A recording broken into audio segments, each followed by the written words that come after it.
Hey guys, what's up? My name is Blinks, and today I want to take a look at the end game of one of our games versus Kappa Wolves in the August NA Open.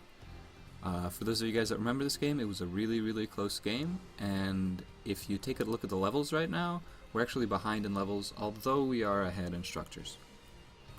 So right now we just finished getting shrines, and Kappa Wolves is pushing into our bot keep, trying to take it down. So let's take a look and see what happens. So we see Martin stun Arthas, immediately the cleanse comes out, and it looks like they're still trying to push, still playing aggressively. So we have Murden pop Avatar down here. Up here we're kind of positioned to come down on them if we need to, and this Vala is trying to zone us, but not very effectively. So Murden's taking a lot of damage. Murden's getting stunned. Malfurion's in the middle of here, tranking everybody, ice block so he can't be comboed. But we have Kerrigan come out with a Maelstrom. Arthas doing a lot of damage. And the big mistake we make is right here. Our Maw misses.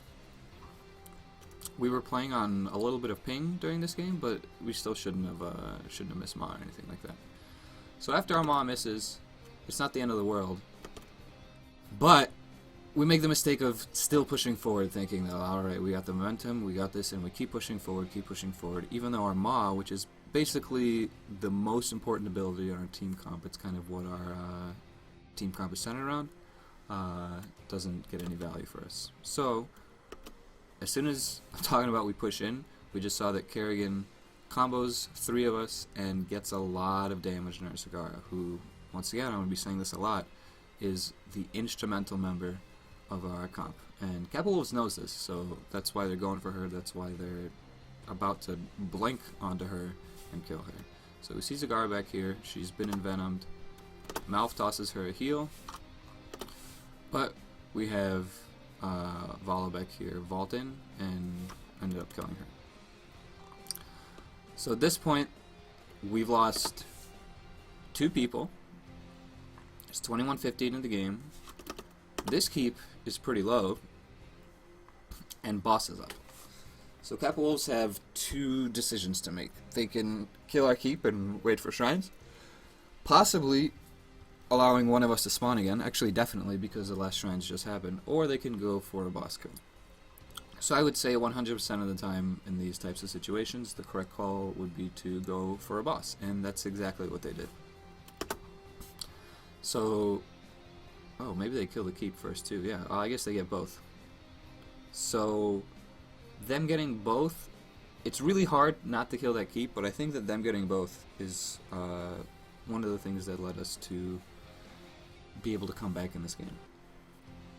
So we see, even though we have Leoric dead, Leoric's pretty OP, so he comes back to life very quickly. And right now we are 100% sure that they are doing boss. Our comms right now are like, alright, should we stop them? Should we not stop them? But as soon as we see them on here, we're like, alright, we gotta stop them. There's only 3 of us up. Malfurion went back to, you can see on the minimap, Malfurion went back to clear a little bit of the creeps, I think. And right now it's a 2v5 on the boss here. However, the way that Kappa Wolves is positioned, and just like the pressure that Murden and Leoric create, allow us to take this fight. So we get a double stun on Jaina. That's really good. And this right here is pretty key too. We have a tornado down here pushing people into the slam, and also the boss is about to slam, and it forces them to kind of like get away from Arthas, who we're killing. And just like, this is a really good position for us because there's a big boss zoning 4 of them from 2 of us plus Abathur Hat killing Arthas right here. So we get on here, the boss is dead, and as soon as the boss dies, Murden jumps on. So Murden is the obvious choice over Leoric just because Murden has more health. And at this point, Malf gets here too.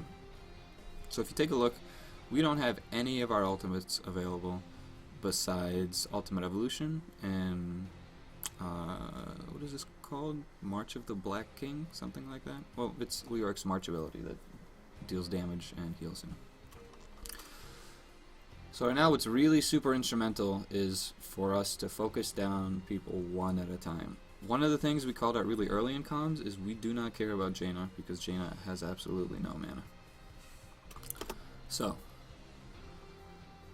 I come in here, or Malf comes in here, he Storm Shields, gives us a little bit of life, and we're all just kind of trying to stay on the point. We get Kerrigan and Arthas, which is huge, because I'm pretty sure Kerrigan still had a bunch of mana left. It was one of, like, what we're paying attention to is this team fight. And this team fight is who has mana, because those are the targets that we're killing. Because if we had chosen to put our damage into Jaina instead of Kerrigan, or in any other order besides killing Jaina last, like, we would have lost this fight. So one thing that's really important when you're going for those really, really scrappy endgame team fights is who has mana and who doesn't. So we get on here, Malf gets another rotation off, Muradin barely dies, but this is where, like, the super clutch play from Abathur comes on. Muradin dies, so the hat on him dies, which allows Abathur to ult our Leoric, and then Leoric does his march, which kills Vala, who happens to be the last person with mana. So Uther Ghost is still healing up Jaina here, and he's doing a really good job of it, but it doesn't matter because she doesn't have any mana, and we just got boss. So at this point you can see on the minimap, triple shrine has spawned. We just, well, Zagara just spawned, and there's 3 of them dead. Uther's still alive, that's just a bug. There's 3 of them dead. So it's a 3v2 with Abathur, and all we have to do basically is hold 1 shrine, maybe 2 of the shrines, and we're 100% good to go. So, I mean, that's pretty much an overview of how we won that fight. We go on to win this game. It was an incredibly close game. And since they have to choose between defending this boss and defending shrines, I mean, we end up getting the shrines for free. It's no big deal. So once again, to reiterate, things you want to look out for in endgame team fights, you can do this in solo queue or hero league, is pay attention to obviously who doesn't have a lot of health, but also pay attention to who doesn't have a lot of mana, because if somebody has no mana, then they're not worth killing, they're not worth focusing. Anyway, once again, my name is Blinks. If you guys like the video, please like it, please subscribe to my channel, and don't forget to check me out on Twitch, because I stream there fairly regularly, and I try to do an informative stream, lots of stuff that new players can check out, always answering questions. So, thanks for watching, and see you guys next time.